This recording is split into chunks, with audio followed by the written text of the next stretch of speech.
Sobat Mental Lovers, Malaysia Open 2026 yang akan digelar 6-11 Januari menjadi momentum tunggal putra negeri jiran Lee Zijia comeback setelah lebih banyak absen pada 2025.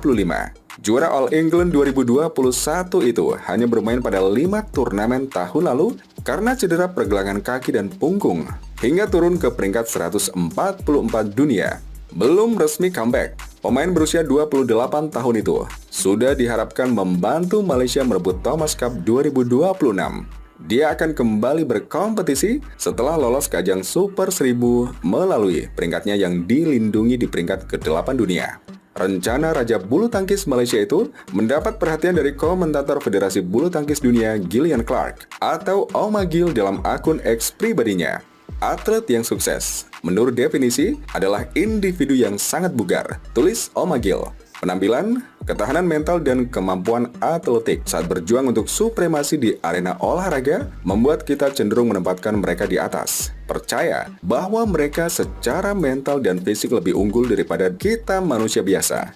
Namun, meskipun citra tersebut membantu menumbuhkan status bintang yang dihormati, hal itu mengaburkan harapan kita dan menyembunyikan kenyataan pahit bahwa setiap atlet juga adalah manusia dengan kelemahan dan kerentanan yang sama seperti kita semua. Atlet tidak hanya menderita lebih banyak cedera daripada orang biasa karena mereka terus menguji kemampuan fisik mereka. Tetapi, ketika mereka tidak dapat berlatih atau berkompetisi karena cedera, seluruh tujuan dan identitas mereka sebagai atlet terganggu yang secara mental sangat menantang. Oma Gil menceritakan proses cedera yang dialami Lee. Sekitar setahun yang lalu, pada World Tour Final saat Lee Zijia memainkan beberapa permainan bulu tangkis terbaiknya, ia mengalami cedera pergelangan kaki yang melemahkan. Ucap Oma Gil. Sejak itu, ia telah melakukan 2 upaya gagal untuk kembali berkompetisi, hanya memainkan 7 pertandingan sepanjang 2025. Minggu ini, peraih medali perunggu Olimpiade kembali berkompetisi pada Malaysia Open 2026. Dan setelah sekian lama absen karena cedera, kembalinya tentu tidak akan mudah, terutama karena siksaan mental yang dialami setiap atlet saat tidak dapat berkompetisi.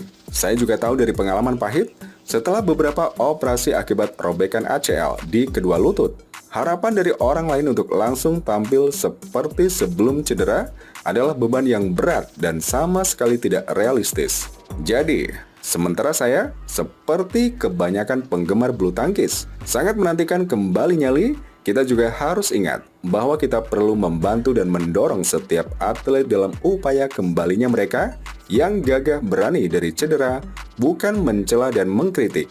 Kita perlu memahami perjuangan universal setiap manusia dalam mengatasi kesulitan.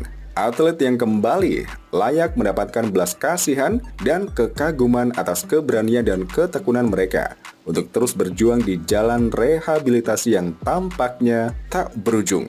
Dan yang terpenting, kita perlu memahami dan bersimpati pada kenyataan bahwa penderitaan mental yang dialami selama pemulihan seringkali lebih besar daripada penderitaan fisik akibat cedera itu sendiri.